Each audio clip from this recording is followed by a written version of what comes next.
Hey there. I'm Jon Toerek, and this is The Climb, brought to you by the Digital Mastermind.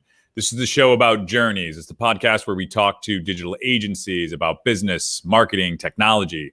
So if you want all the latest tips, tricks, tools, if you want some mentorship, if you think you have what it takes to be a mentor, then join our tribe of digital agency owners. We stay in contact, in continual conversation via Slack.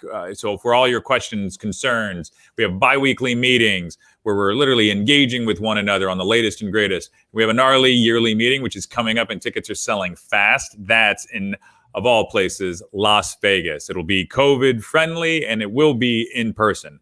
So if you want to grow your agency, go ahead and contact me. Go ahead and shoot me an email, Jon, Jon, @digitalmastermind.com. And equally as important, so you get all the updates, go ahead and subscribe to our Facebook page, our YouTube channel, and if you really want to be a champion, a real digital mastermind yourself, go ahead and find our LinkedIn page as well. And remember that this show is live, so any comments, questions, anything that you want to know more about or want to engage with, go ahead and throw that in the comment section in either Facebook or YouTube. We'd love to hear from you. All right, today is a topic that, frankly, I wish really didn't exist, right? Because it's usually a conflict between two parties. We're talking about contracts, specifically, though, legal. And I had a great conversation with Sharon Toerek from the Legal and Creative. And as I mentioned, our contract mainly surrounded legal, but we dabbled and dipped into some other things. So this is going to be a great conversation for anyone that's an agency owner. And as I mentioned, no agency owner likes dealing with legal issues. That's why we have attorneys. So before we get into everything, I want to go ahead and say a couple quick things about Sharon. She's super proficient in intellectual property, trademark issues, licensing, brand experience. She enjoys working with people just like you and me. And if you have anything related to your legal issues, I highly recommend giving her a call. And you can find her at legalandcreative.com. But before we go any further, of course, we want to hear from my partner in crime, David McGraw. David, why don't you come out here? Hey, how's it going? Hey, it's going well, man. Good to see you. Good to see you. So legal, like what? When I say legal, like where does your head go? In a bad place and somewhere that you don't want to have to go. So, and it's sad. You know what I think about the most is how easy it is for people to screw over contractors and small businesses. I mean, and they know that it's a large expense to go after someone legally to get what they owe. And so most people just don't do it. And I mean, there's clients that we've just said, all right, let's go find another client. And it sucks. So that's replace them. Yeah. We live in a super litigious society. No arguing that. And there's been multiple times, unfortunately, especially when I was first starting out, and I'm sure you can attest to, yeah, you just got screwed. Somebody knew the rules better than you did, and there was nothing you can do. Yep. 100%. And it doesn't matter it does matter how great your paperwork and contract is, but it has to be an offense big enough to go after them. So it's kind of like in the news where they're letting people go with a slap on the wrist for, stealing stuff under $500. It's not worth them going after. So people are going to steal stuff then. So I'm not aware of that at all. So there's places where it's $500 and they're just, it's okay. They're not even charging them bail. It's just let them go. So either way, what is grant or what is small claims court? What is that? 5,000 and lower? That would have been a great question for her. Yeah, I've never personally been. I just think of Judge Judy and how ridiculous that stuff looks to me. I'm not one of those types of people, but I remember, I think it might have even been in small claims court. It was over $1,500. It was a former client who's still a good friend. And it was over $1,500 and it was in the real estate space. And this guy knew that he could just screw over everybody by just doing this. And it was for title work, right? So it was like $1,500. He would never have to pay for the title work. And he figured I had some loophole to get around it. And he would always, all right, well, sue me. So he flew, like a couple thousand miles, to go and fight this guy in court and won. And this guy was completely just blown away that somebody would actually try to do that. And the judge threw the book at the guy, and I don't remember what the penalty was, but it far surpassed whatever the $1,500 was. Wow. Yeah. To me, I would have said, "Oh, it's $1,500. The flight's going to cost, probably $2,000, hotel room, everything out the door. Is this something I really want to do?" But some people are idealistic and they're principle based, and they're going to go for it, which I think it's fantastic. We need people like that. So we went after one of our clients that refused to pay. It was for $10,000. And to me, so bad on me, I should have researched this guy before we got into a relationship. But it turns out he screwed over people in his previous business. So I was like, you know what? If I don't stand up today, he's going to do this again. So I stood up and took him to court. And then him and his lawyers it was I mean, at least I made him jump through the hoops, but they found a loophole, or they found a bullshit reason to poke a hole in our case, because his business, he just went claim bankruptcy. So, he was like, "Hey, I can't pay you." But then I was like, we were trying to go after him personally because he was paying and writing checks from his personal bank account. So we were saying, hey, it wasn't his LLC that was engaged with us. It was him personally. And so in court, they just found a way to say that was just a convenience, and that can't be held against him. Did you have something in writing? Yeah. But again, he was claiming bankruptcy. His business was done. So, I mean, which was true. His business went away. So, but I just was like, man, you're going to screw over someone next. So I had, so again, I'm kind of jaded because I'm like, I had the legal agreements. We went to court. And still, I was out $10,000. That's the bankruptcy side. That's the protections that it provides them. Good news or bad news? Any idea how many people this guy screwed over? I mean, there was two companies. He's had two companies where he's basically exited. I mean, and here's the thing. This guy has a huge house on the river with a very nice, couple nice vehicles, bragging on Facebook about the nice vehicle he just bought his 16-year-old, and yet, refuses to pay us for the work we did for him. Like, that's just sleazebag, and you just got to watch out for those types. Worked with a designer, and he had to go and collect from a guy that he did a bunch of design work for. We did a piece, this was years ago, we did a piece on this guy's marketing campaign. But anyway, the designer did like a ton of the design. And he was trying to get paid from the guy, and who was a restaurateur. And the guy claimed he didn't have any money. So he pulls up to his house to go and plead like, hey, I need this money. I got to pay my bills. And the guy's excuse was, which is terrible, "I'm sorry that this was late. I had to get my elevator fixed." The elevator in his house. It's just like, wow, dude. Just man. Yeah. Yeah. Your kids can't eat because I don't like walking upstairs. Yeah, exactly. So there was another instance where a company screwed us over. And this is a large company that had like government contracts. They were based in DC. I think their marketing was a little stronger than their actual funding, but either way, they come in hard times. And what threw me off is that they came in hard times, didn't pay us for like 6 months, and then all of a sudden they show up, boom, they pay all their back debt, and they're like, hey, we want to re-engage. So we're like, great. So we do that for another 4 months. I'm sure that they were hoping that what we were working on could get them to the next, level. But either way, they don't pay. We send them to collections. And then I wrote it off. I was like, we're never getting that money. It was like roughly around $10,000 again. And 6 months later, they reach back out to us and offer us a settlement.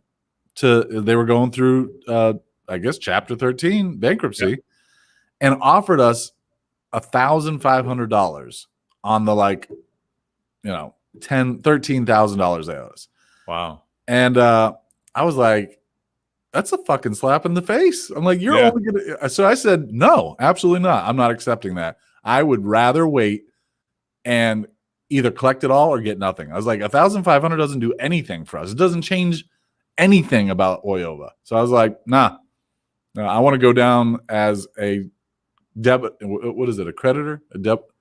whatever. I want them to know that they owe money if they ever come out of chapter 13. So Is that how that works, though? yeah, I mean, it doesn't wipe that completely clean. No, they would have to if they were to survive. So I think chances are they just disappeared. Right. But if they were to restructure and survive, they would have to, by law, address the debt to Oyoba. It's still there. It still exists. Correct. Yeah. And now it's court record. Right. Now, what about deals that were handshake deals before you had a contract where you didn't have something in writing? That was early days, and yeah, you learn quickly when you get screwed as a early day self-employed person. I always wanted to operate on the trust. You're going to get my trust until you break it. Yep. And unfortunately, in the small business world, especially with newbies, you get taken advantage of. And that's what makes this interview so on point, is that you need to have agreements in place. You need to put things down on paper. You just have to. If you're in business to do business, you need to do it right. So many times that, just screwed. And I think there's so many good people that get into a business and start one for all the right reasons. But if there's not something in writing, people will just find a way to weasel out. Even good people, it's not a priority unless it's signed, that you have something, a contract. And I think this is a great tee up for our first clip with Sharon, where she says, this is what happens when you don't have things in writing. If there's issues you haven't addressed in writing, then in most cases, a fact finder, the court, is going to look at how have you been doing business with each other? What are the communications between the parties say? How did you both act? How did you both? So the differences can vary greatly in results. We have a point of view about this, that you want to eliminate as many of the variables as possible by being proactive and putting some process in place up front. So there are as few questions later about the party's intent as possible. You want to sort of, and having a good process in place as an agency, having your own set of templates, having your own set of policies and procedures around how we handle legal matters. And it doesn't have to be anything that's scarily complicated or expensive. It can be as simple as, this is the set of documents we use when we engage a client, when we get a freelancer, when we work with another agency to serve as a common client. These are the documents we use. If you're going to vary from those documents, there need to be good reasons why, and here are some of them. Then these are the people who handle the legal issues in our agency. And it may just be one woman or one guy. If you're small, let's be honest, you don't have a legal department. And that wouldn't be a good use of your resources to have a legal department, because you don't have need that often. But I'm talking about centralization. So it's process and centralization, meaning the same people handle these things, not this account manager handles the contract for this client, and then this account exec handles it for this client, and the documents look nothing like each other at the end of the day. So having some process in place about what happens here can save you so much time and money down the road, that this doesn't have to be overwhelming for your agency if you're small. And so I think agencies are fearful of adding a lot of drag to the process, particularly with new business, as you mentioned, with sales. They don't want to put a non-disclosure agreement in front of a prospect because it sets the wrong tone. It doesn't. My experience is it absolutely does not set the tone. As a matter of fact, it sets the table really well for the agency, in my experience, because it makes you look sophisticated about the way you value your own worth in the relationship. It's going to look aggressive if we give them a contract that's more than 2 pages long and addresses some of these things like liability, intellectual property. And again, I disagree. I've conducted hundreds of client contract negotiations for agencies, and I've never seen a client walk away from a deal because the contract that the agency put on the table was too aggressive. 100%. I think what's also interesting is the defined process based on when something arises, right? Legally, having that's something that we could potentially look at doing for ourselves too. And at the end of the day, I think, all right, what happens when you don't have things in writing? Make sure you have everything in writing. It's processed. You have each step to it. But how did you, and I think we get into this with some of those questions, where did you get your first contract from?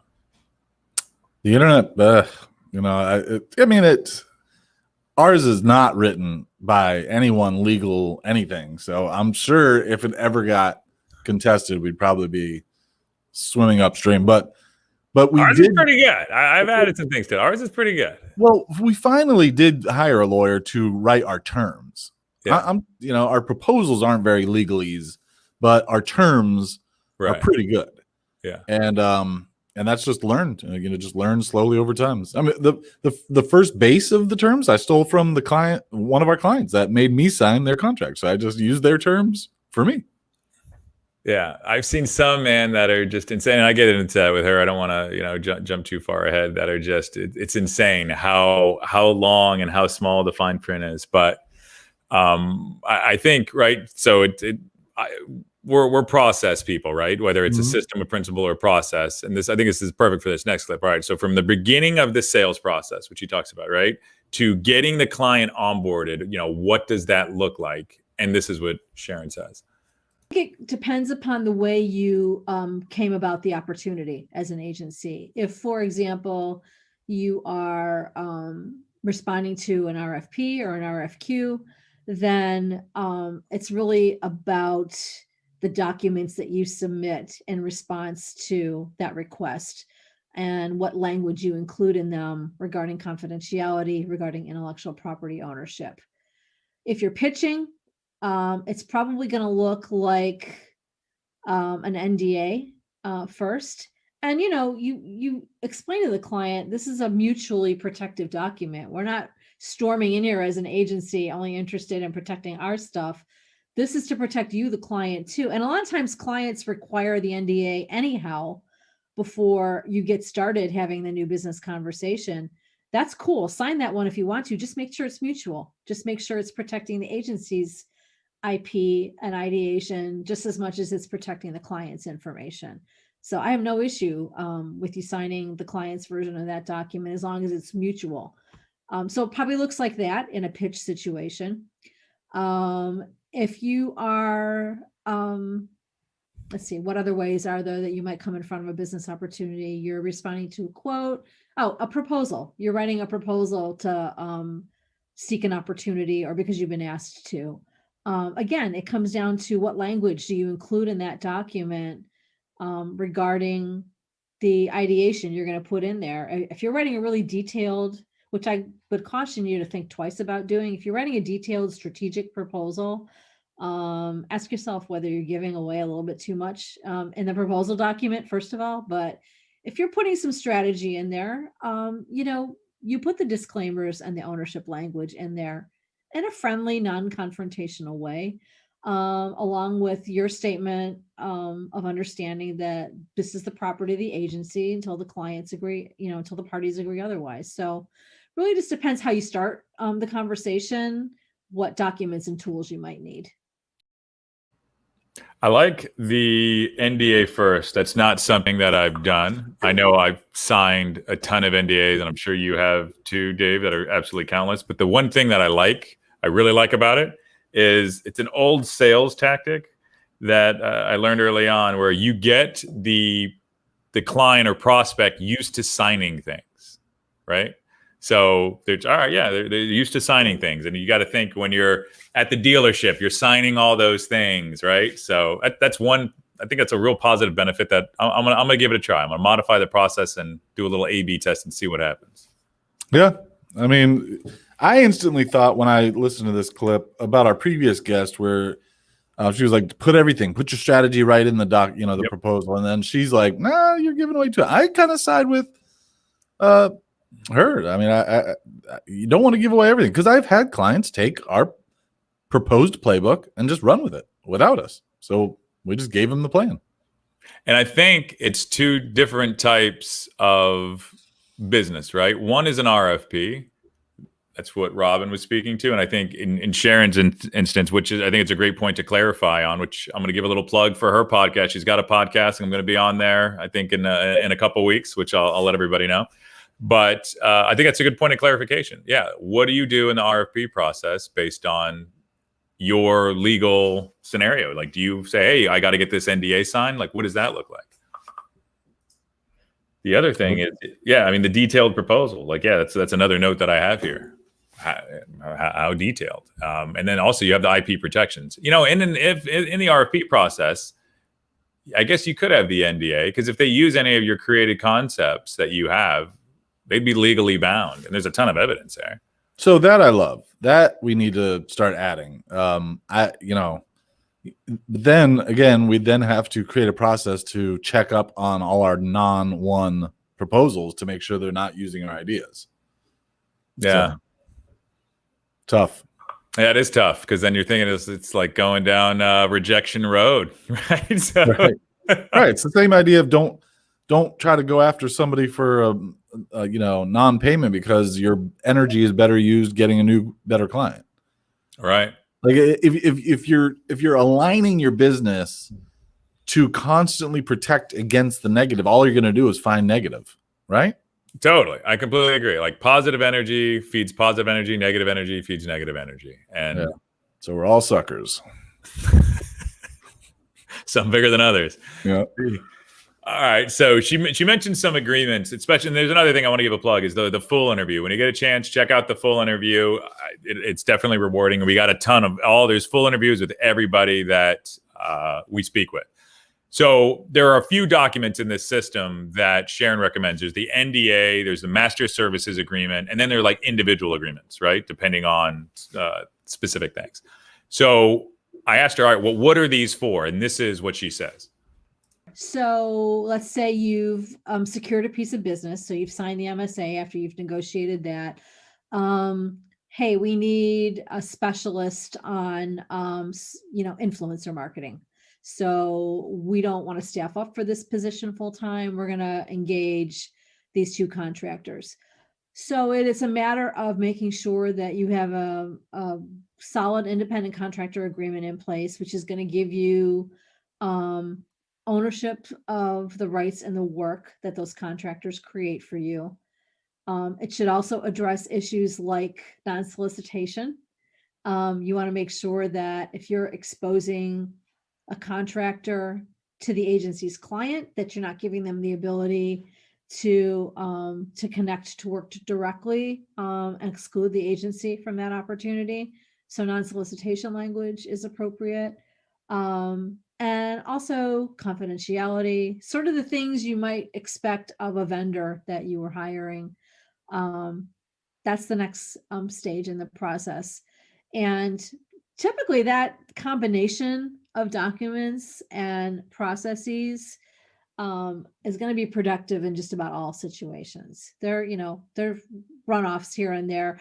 I'll tell you, publicity rights is a big issue that has to be negotiated in all those agreements. And what I mean by that, sort of a subset of IP rights. Publicity rights mean the ability to display samples of the work that you've done for your clients in your promotional portfolio.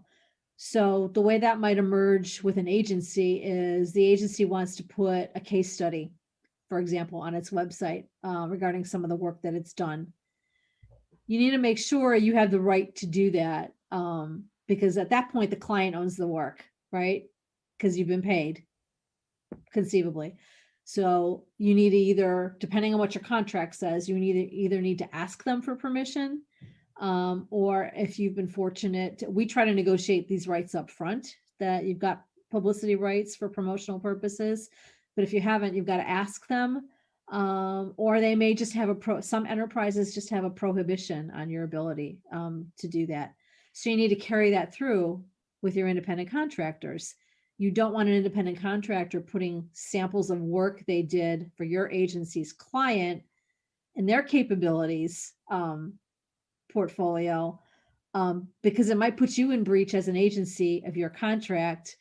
And even if you're not in breach, it's not going to be a comfortable conversation. Plus, it positions that client as a client of the contractor and not of the agency, and that may not at all be your intention. So, what one of the couple takeaways in that one, right? MSA, Master Service Agreement, right? There's you have the process, which I'm looking at this through the lens of a marketer and a salesperson. So I'm thinking if you verbalize all these things ahead of time, they're much easier, right? So let's say you get the NDA is signed, and then you start talking about the publicity rights. That's one of the things like, okay, like I want that in an agreement where we can use them. And granted, we work with other agencies where we can't necessarily show the work because we're either a strategic partner or white labeled.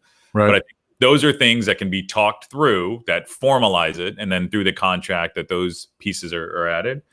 And one other quick thing to that is they're an agency that we work with. They're dealing with legal issues that one of their former employees is posting all the work that they did for a client when they didn't have the publicity rights. And now it's on this agency trying to get their former employee to take it down. I mean, that's the toughest part. I mean, how do you control, especially an ex-employee? But we've had current employees on their own, promo page or project pages, and I had to say, look, you didn't do this work. Oyova did this work, and they don't. They don't get that concept, and they want to show it off, and I don't blame them. I understand, So yeah, but pride is a powerful thing, especially when it's in your work, which I think is now, speaking more contracts, that's an employment contract that you have with your employees now. Like, hey, you can't show the work unless we've been explicitly given permission that you can. Right. All right, this kind of touches on where we were earlier, right? So should you put together your own contract based on what you see online? And I love her answer. This is what she says. Interesting that you asked the question. I think it depends where the source material comes from. We're actually in the process of developing a subscription-based service to help agencies have regular access to a library of the kind of templates that they use most frequently in their day-to-day business interactions. And in our case, these are going to be materials that have been vetted and prepared by a firm that's worked in this space for a lot of years and negotiated hundreds of these agreements and things. So I think it matters where you get the information that you're using as the basis for your own documents. I'm not a fan of sort of the legal mills out there that are not industry focused. I think it's very easy to misconstrue the complexity of the agency business relationships with its clients, its partners, its employees, its contractors. Because it really is a hybrid of the typical kind of small business issues that any services firm could face. You've got employment law issues, you've got real estate issues, you've got corporate law issues. That's really, I think, what most of the legal mills out there, like the LegalZooms of the world, are there to fill a gap for. And there are good reasons why those services are there to fill a gap when it comes to access to justice, when it comes to access to reasonably priced tools and services. But if your agency if you're in a very specific industry, I think that if you're going to get a source online, it should be from a place that understands how you do business and what your business is like. So that's my perspective on that. I have personal experience with this. I have a friend who's an attorney. This was years ago, and I assumed that just because he was an attorney that he would be able to write a specific contract based on my workspace. It was the worst contract I've ever seen. Like it would just, the fundamentals were there, but it was just like he phoned it in. And I got to say, he's a decent attorney. So one of the takeaways there is definitely hire, whether it's Sharon or somebody else. If you're thinking about an attorney, hire somebody that has expertise in the space that you want to hire in. And that might be like a no-brainer to some, but I think to others, hire somebody that has agency experience if it's an agency-related problem, or if it's a healthcare-related problem, hire somebody that has healthcare experience, whether it's bankruptcy or the contracts or so on and so forth. I'm not a believer, especially when it comes to law, that it's just this overarching thing based on one of my previous experiences. The other thing is in the DMG, we actually share a lot of contracts and proposals back and forth. So, and I've shared ours online. I'm happy to do it again. But yeah, one of those things, if you shoot me an email, I'll go ahead and share with you, johnjon@digitalmastermind.com. And I think it's the better that we're all protected, the better it makes our industry, because we're not going to be subjected to some of the shysters that are out there. There are very few of them, but it seems like they're prolific and they just keep doing it and doing it and doing it. So, which tees up the next question I had for is, how much should an agency expect to budget for legal services? And this is what Sharon said. I think up at the beginning, to get a good tool set of customized agreements and processes and policies for your agency, you could spend anywhere from $3,000 to $10,000, depending on how you stage the work. And I know that seems like a lot, but when you think about the average value of a client contract that could go sideways, and the idea is you amortize the investment you make in this process over a number of relationships and situations over the year. So I would say, from 3 to 10, which I know feels like a big range, but it just depends on how broad the agency's experience is. And then thereafter, I say easily forecasts you need to spend, anywhere from say $3,000 to $7,000 a year on a combination of just business affairs type legal stuff, contract reviews, contract negotiations, IP counseling, if you're a branding agency, for example, trademark reviews and things before you pitch potential brands to clients. So, if you look at it that way and you build it into your budget on a monthly basis so that you're basically setting aside those resources. And, I would say it's pretty much in alignment with what you need to forecast to spend on good bookkeeping or tax planning or accounting on an annual basis. It's a job that never is completely done, because you're always facing new situations that require either a tweak to something you might already have in place, or a fresh start, a fresh approach, and a new document. Budget legal. It doesn't sound too expensive. I mean, when she said that and I was listening to this clip, I'm like, you're outsourcing your entire legal for under $10,000. I mean, you can't hire a lawyer for less than that. So, that sounds decent. Yeah, it's just one of those things, though. It's where it has to be communicated, and that's why I kind of how many people do you know actually budget for legal expenses and really mean it? None. No, none of them. Yeah, that's what I'm saying. It's just all right. We'll address it when it comes, right? It's not preparing the documents and getting ready, unless you're being funded or there's other investors that are worried about protecting their interest. Right. Very seldomly see it in startups, and when it comes to agencies, they typically run into a situation that, okay, I got burned. Now it's time to lawyer up. Let me ask you this. Do you have an umbrella policy at all?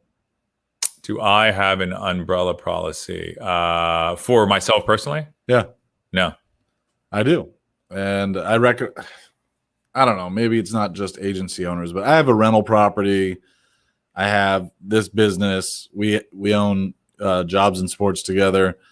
If I just felt like for $600 or it's like $700 a year, that gives me an extra layer of protection in case any of those things try to come after me personally.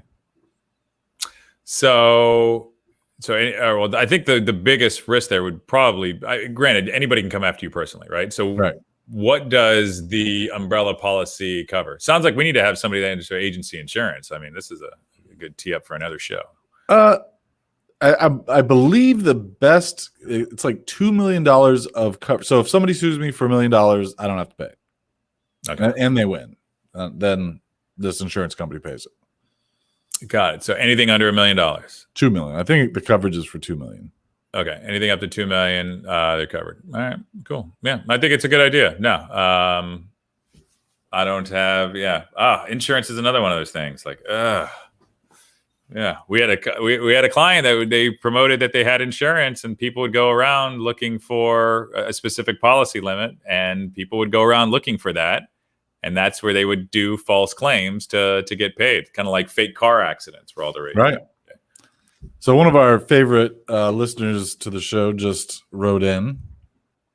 Jennifer was asked, what's an umbrella policy? And I touched on it, and I don't want to mislead anyone because I don't really know. But I will say, that my wife's brother is in insurance, and he was like, if you've got all these things that, every time you add something, you're creating an opportunity for somebody to sue you. He's like, you need an umbrella policy that just covers you from any of those avenues. So why do we? And I don't want to turn the show into an insurance show, but why do we have an LLC? It's limited liability, right? That's what it stands for. So that we personally don't get sued if Oyova does something. One of the other things that we just did is we added ransom protection for Oyova, so that if a hacker out there ransoms one of our clients on a platform we built for them, and they try to come after us for liability, we're protected. So insurance and legal are close subjects. Absolutely. And yeah, if anybody's dealt with a business lawsuit, then they'll firmly understand the relationship. If you are insured, if you're not insured, then it's a completely different battle. If you're not insured and poor, you're not getting sued. And insurance companies aren't great at paying. So that's another thing. You may have to now hire your insurance or an attorney to sue your insurance company based on getting paid. And it just on the administrative level, so they're talking the same language as them, because the adjusters are adjusters. They're doing everything they can to make sure that they're not paying out. Love this comment.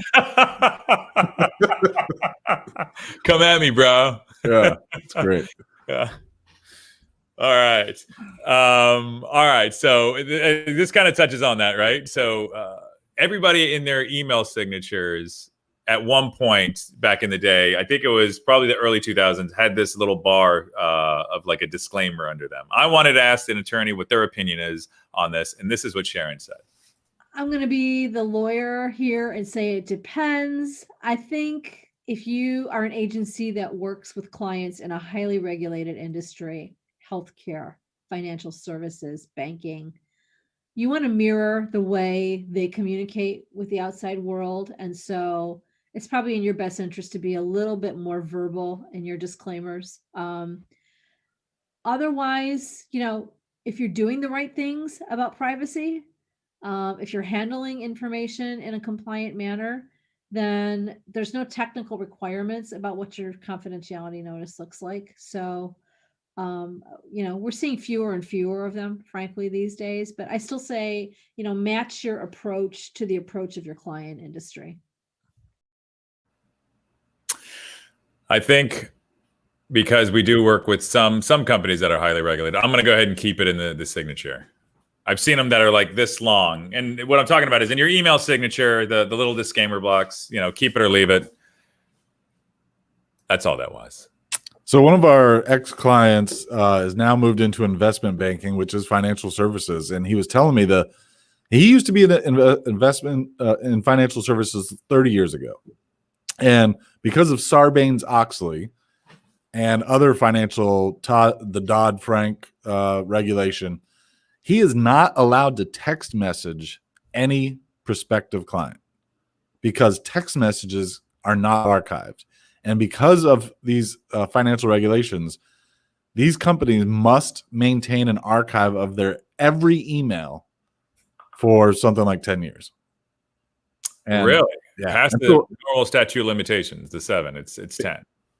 Maybe it's 7. It's a long time though, right? It's crazy. So it actually spurred me to think, could we build an app that functioned like text messaging, but routed through email? Just That's pretty storing. good.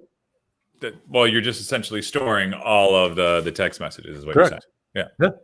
It's automatically archiving in your email server. It's just like email, but the app will actually just, carve out all the bullshit in an email, like a disclaimer in the footer of your email, and it presents it like a text message on your mobile phone.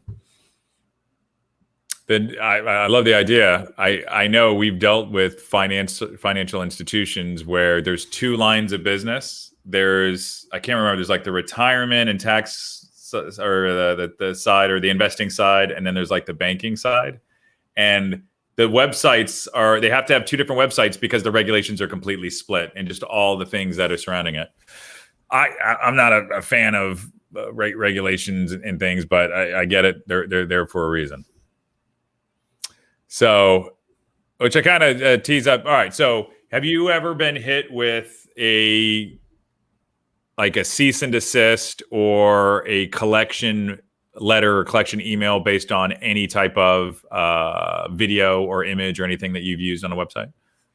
No, but when I was a young buck in my first job, I worked at a ISP, and I had to put on the homepage a warning about spam. And this was 20 years ago. A lot of people didn't know what spam was. Mm-hmm. So the creative person in me went and grabbed a picture of spam and used it as the hero image of the article.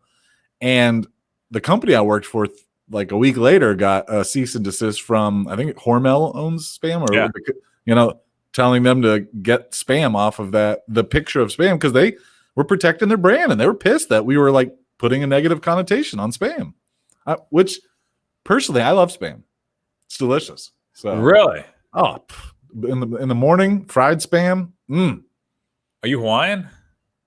No, but it's keto friendly, and it's delicious. So I don't even know if I've ever even had. I think I've had to have spam at some point. Erica's never had spam until I forced her to try it, and she was like, "All right, it's not bad." Because it is actually delicious. Does she eat it? Not regularly. No. Okay. So she's not in the spam brunch kick. No. All right. So the reason I asked that question is, we've been hit in the past where we took over a website that had all of these images that had that were just stolen from Getty or stolen just from online, and that's where all of the cease and desists came from. I think they were $2,200 a pop, and they were from Getty. So I'm sure everybody has that. And now, let's go ahead and frame what my next question is about. On Shutterstock, you have editorial images versus non-editorial images. And we've gotten into the debate with clients based on whether they think their website or their blog rather, is like the New York Times of a specific subject. Like it's totally journalistic and not a commercial property, right? That's when you get into the difference between something that's editorial or not. So the question to Sharon was, is your blog or your client's blog considered editorial or commercial? And this is what she said, which I think is great advice. I mean, when you're putting content out in pursuit of demonstrating your capabilities for potential new business, or even developing thought leadership in the pursuit of new business, it's not journalistic. It really is commercial. And this is, I'm glad you raised this, because this is a concept that can be challenging to understand. There's a lot of misinformation out there about the topic, about the concept of fair use under the copyright law. What's fair to use? What's fair use? Fair use is a very limited defense to a claim of copyright infringement. It doesn't apply in any commercial situation. So there's never been a time when a client has had a problem with misuse of somebody else's photography, videography, graphics, where fair use has been helpful to them. In my experience, it is intended for situations like academia, use of work for which the copyrights have expired because it's so old, or works that can't be protected by copyright. It's extremely limited, way more limited than most people understand it to be. And your baseline assumption as an agency professional should be that it is never fair use. And that's what you should be telling your team members. If you're using stock services, you need to make sure you're acquiring the right licenses. You need to be having conversations with your clients about who's going to buy the license and whose name the license is going to be purchased, because that ends up causing a lot of misunderstandings when an agency acquires a license to use an image and then somebody in-house at the client ends up reusing that image in some other thing. Like maybe it was used in a website and then they want to use it, I don't know, on a print piece or vice versa. Use only licensed material or material that you've commissioned and have written permission or ownership of. And have very clear swim lanes about who's going to be responsible for getting those licenses. And then somebody needs to track them. How broad are they? What's the extent of the use that you're allowed to make of that work? Is it time limited? Is it limited by medium? Is it limited by geography? Some licenses are limited, by country. So you just really, and again, centralization can really help you here, because somebody can be keeping track of all that at the agency. Or if you don't want to be responsible, then you have a discussion with the client about putting the responsibility on them. Dude, is there like an IP tracking app for that kind of stuff? Well, we just wrote that into our processes. We have a whole section in our process document about asset licensing. Yeah, I can't assume. There's got to be some app out there. That to me would be a great business. The asset licensing tracking business. Like, all right, here are all your assets. This is where they are. It's just. But it's not just about tracking. It's the application. Like, let's say you have this tracking app. What's going to stop somebody from using an image in a print in a magazine? What I'm talking about is the purchasers. It's so based on for agencies where Correct. all of your assets are. Yeah, as far as the protections, there's companies that go and look for those things. Hence the $2,200 letter I got from Getty. Right. So there's two things we do use. A is our process document, and we track all asset purchases in Google Calendar on the day we purchase it, so that we get a reminder when it renews, or we need to renew it, or should we renew it. And then we use Bitwarden. And a lot of people go, wait, isn't Bitwarden just for passwords? No, you can actually put anything there and secure it and know and control who has access to it. So there are assets that we track in there. We put credit cards in there. We put passwords in there, of course, but you can put anything in there and track it and secure it. And so those are kind of the two tools we use to track assets. Got it. I know I have a friend owns, I'm not going to say who, of course, but they own an agency. They won a contest for it was a whole brand redesign, right?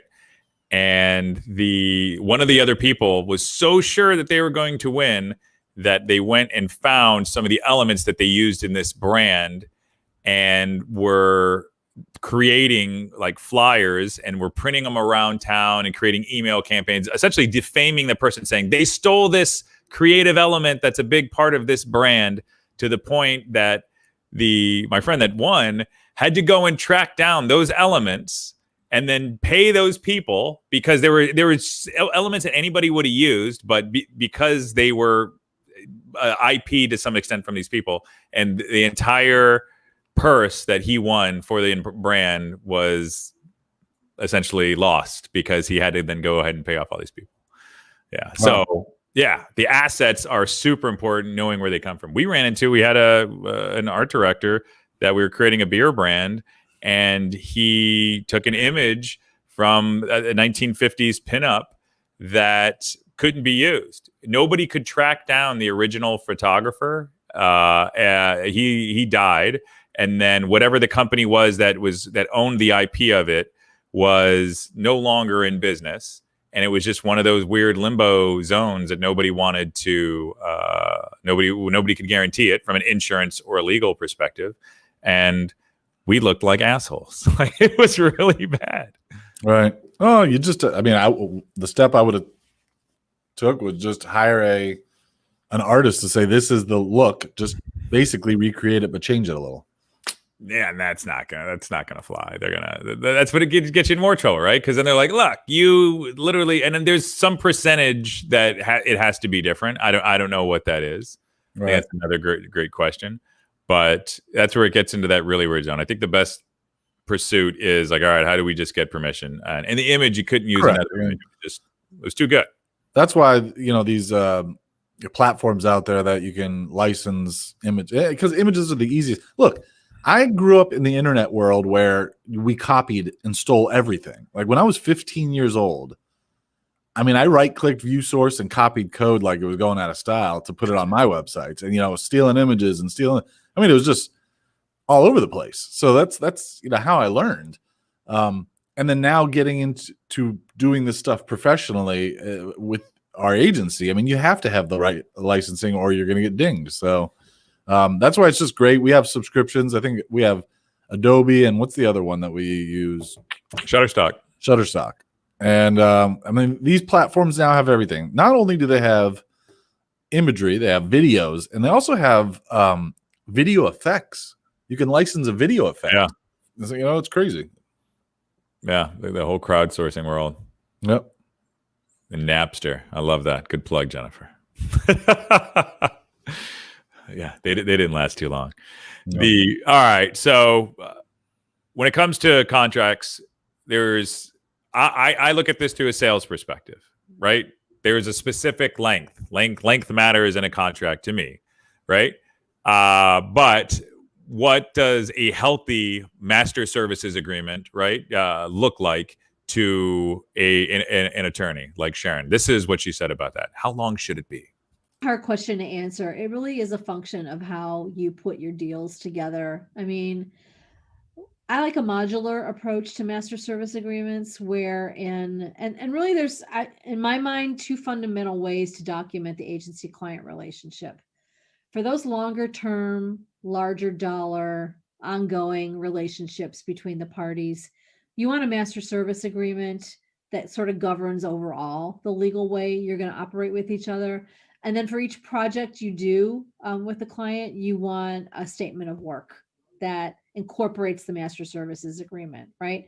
So that's for those larger dollar, longer term, bigger engagements.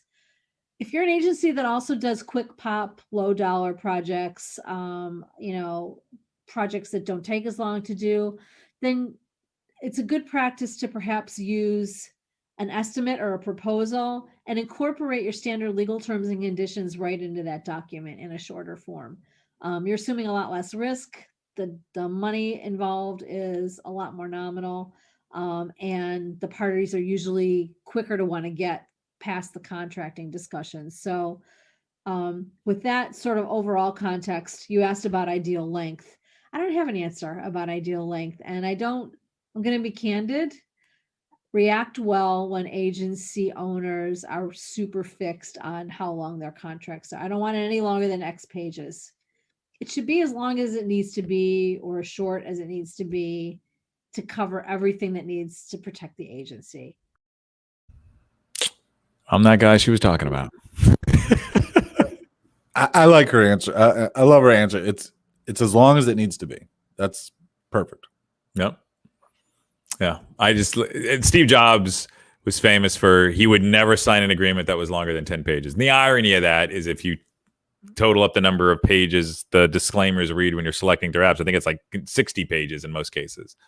So, but yeah, and I think maybe that's where that philosophy comes from. Also, it just becomes a pain where people are having to read through all these things. And I don't want anybody to work with me to ever be in pain.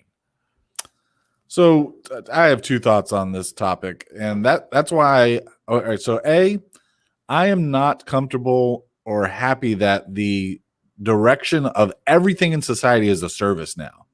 Right? You have terms of service. They're doing that. You can't buy a product anymore. You're everything's a service because then they want to be able to shut you down. So I hate that. Secondly, I'm a big proponent of we should not have 60,000 page laws in the government. Like, it's the same idea as contracts should be 10 pages or less. If you can't come to terms in less than 10 pages, man, I don't know if I want to do business with you. So now it's not however long it is. It should be shorter, is what you're saying. Well, obvious based on what she said, and then you talk about these long terms of service. There's a lot of bullshit in there to protect them. Yeah, you're not going to read it. Right. So the more that's in there, the more gotchas they're coming with you. That's frustrating. And I think maybe, and I think that might be a good goal, right? If you can get everything in with a certain, whether it's 10 pages or not. Ours is 1 page. The font isn't huge. I'll be the first to say that. It's not the smallest. It is legible, and it's usually almost always in an electronic document where you could just zoom in to see it. But I think it covers all the points, and there's a lot of protections for the company we're working with as well. Got some comments here? Yeah. All right, Kels Murphy. So what about the concept of multiple discovery? David, you mentioned copying code, but how do you prove that it wasn't written? Where does that sit legally? So code has always been an interesting topic because, first of all, let's talk about the licensing of code. There is open source. There's multiple licensing. You're allowed to use it, but not for profit. There's, all kinds of licensing in code. But proving it has always been the most challenging. And it's easy to change code. Like, I can copy your code and just reorder it, and that's technically changing it. But the output is the same. So I don't know if I know of a case. Do I know of a case? I think it's the way that it functions, right? No. There's, iTunes and the Google Play Store, they function the exact same way. But so, for instance, Amazon had the one-click purchase that I think the patent finally ran out. That was, nobody else could do that because they licensed or they patented that process. You can patent processes, yeah. Yeah. Because a lot of people don't know that Kodiak actually had a camera that would produce essentially a Polaroid for like 1 year. Huh? You mean Kodak? What'd I say? Kodiak? Kodiak. Kodak, yeah. Because they built a camera just like that, but Polaroid actually patented it. So they had to discontinue building that camera. But the code example, the most recent one I can think of is a Google developer that was working in their autonomous driving unit under Google, under Alphabet, decided to leave and start their own business. So for a year, they were getting all this investment and working on this. And then conveniently after, I think it was like specifically 24 months, and it coincided with their non-compete or with Google, Uber bought them. And then Google was able to prove that the code that was developed under Google was present in Uber's system for autonomous driving and won. So that's crazy. Once it's, I think that's trade secret non-compete stuff. Right. Yeah. Layers. Yeah. And there's Yahoo, right? Yahoo purchased or created tons of patents based on most things that people would dream to do on the internet.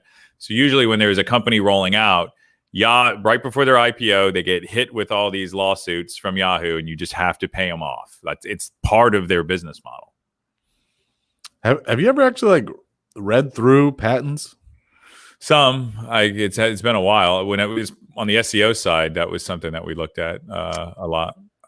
This past summer, I was doing some research and I was reading through these Cisco patents, and it blows my mind that they can patent some of these things. These things aren't invented yet. It's the thought of the thing is patented, so that if it gets invented, they own it. Yep, it's market cornering. That's crazy. That's how is that allowed? So I'm with you. It's like patenting sci-fi. Like I'm gonna patent what is the thing that Star Trek uses to beam you up? The beamer. I don't know. Yeah, I'm patenting the beamer.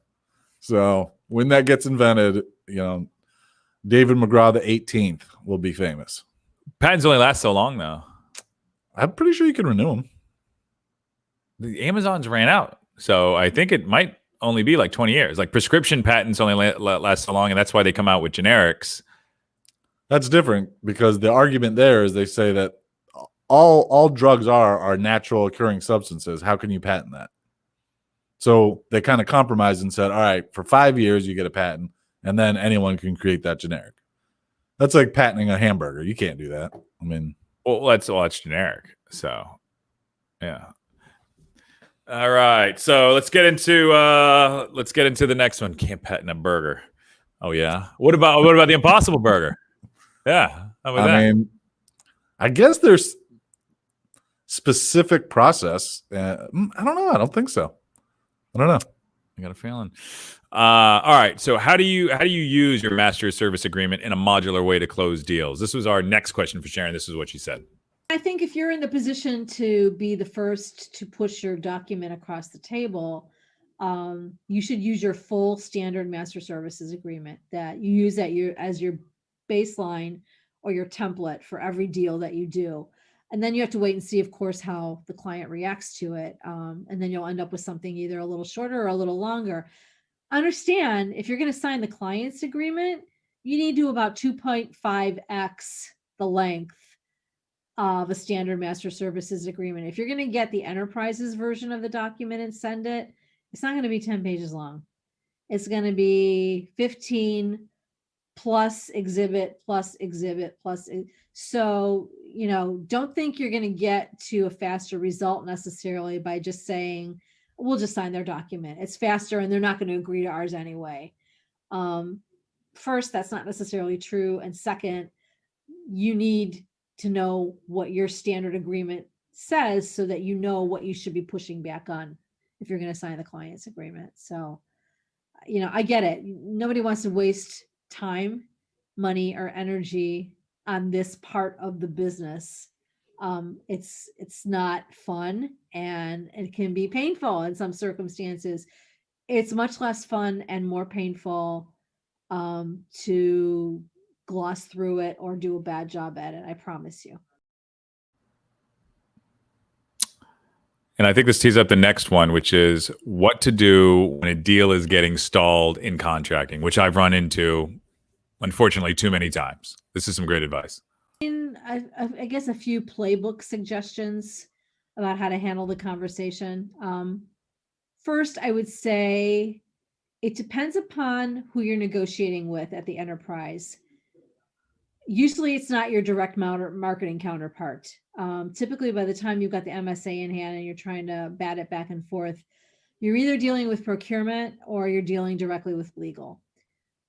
If you're dealing with procurement, in my experience, they're using the MSA as a tool to extract as much concession out of you financially as possible, because that's their role in the company, to get the best bargain possible for the work that you do. And they tend to look at you as a commodity.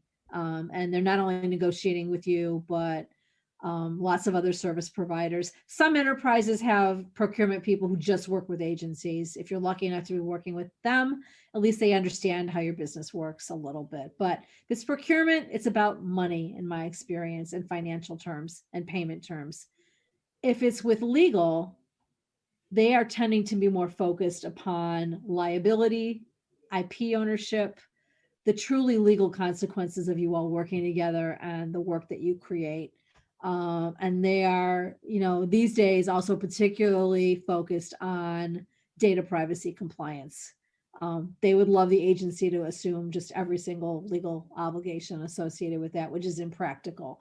So first of all, know who you're negotiating with, because that can help you better understand the motivation behind the changes they're asking for. Secondly, I think agencies do themselves a favor when they ask the question, help me understand the goal you're trying to achieve here with this provision that we've stricken out, or with this provision that you want to add. What is the goal? What is the business goal, the financial goal, that you're trying to achieve or the thing you're trying to protect by the language, the way that it's written. Third, and that I find puts the onus back on them to sort of describe why it's important to them. And then sometimes you can figure out another solution or another place in the agreement to help give them comfort on that point without a provision that's unfair to you, the agency.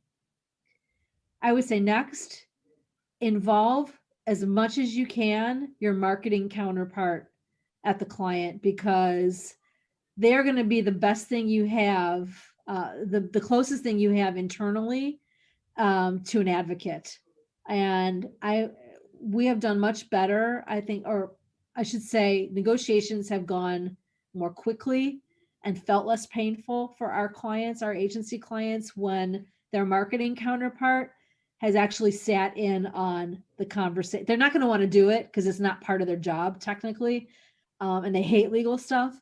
But if you can get them, if they're your advocate and they really want to work with your agency, you can get them involved in understanding that what legal is asking for is not something that the agency can be comfortable with, or what procurement is asking for might not be reasonable for you. They can kind of come up with a business-oriented solution that'll make it harder for their procurement or legal teams to push a point forward. I've dealt with that nightmare of going back and forth for months and months and months. And what she said is dead on about getting the person like, dude, do you want this deal to go through or not? Like, I need you to speak with your legal. The sad thing is when people have legal on staff, they need to prove value. So they're going to do everything they can to just shoot holes through whatever your agreement is. 100%. It just, I mean, look, let me sum up. So great interview. To sum up my whole thoughts about the topic, I can't wait to be big enough to need to think about this topic more. Like, you know, I think at our size, we kind of, we have good terms, but we don't take this part serious enough. And I think, as you know, one of our large clients we just signed this, you know, within the last 3 months, we just went through this process. We had to go through their legal team. We had to, you know, it took a while to get to that signed contract. I want to do more of those. We don't, you know, that's the good part, is like, you know, you're succeeding, you're getting bigger when you're dealing with this. I think it's a great point. I also think there's some that we filter out because it's not going to be a good fit. So if we're going to get into whatever this legal mess is, based on the protections necessary, we're like, yeah, there's a ton of flags here, and they're not the good ones. So we need to move this person along. So everybody, thank you so much for tuning in to Kels, to Jennifer, Deb, everybody that gave a comment today. Extra special thanks. Really appreciate it. And in summation, go ahead and find Sharon Toerek from Legal and Creative. Give her a shout, a hire. She's an awesome person. I'll be on her podcast in a couple weeks. But subscribe to the show. Go ahead and shoot me an email, john@digitalmastermind.com, with any questions or comments, or if you want to be a member of the DMG. And then we will see you next week. Thank you so much, everybody. Really appreciate it. Bye now.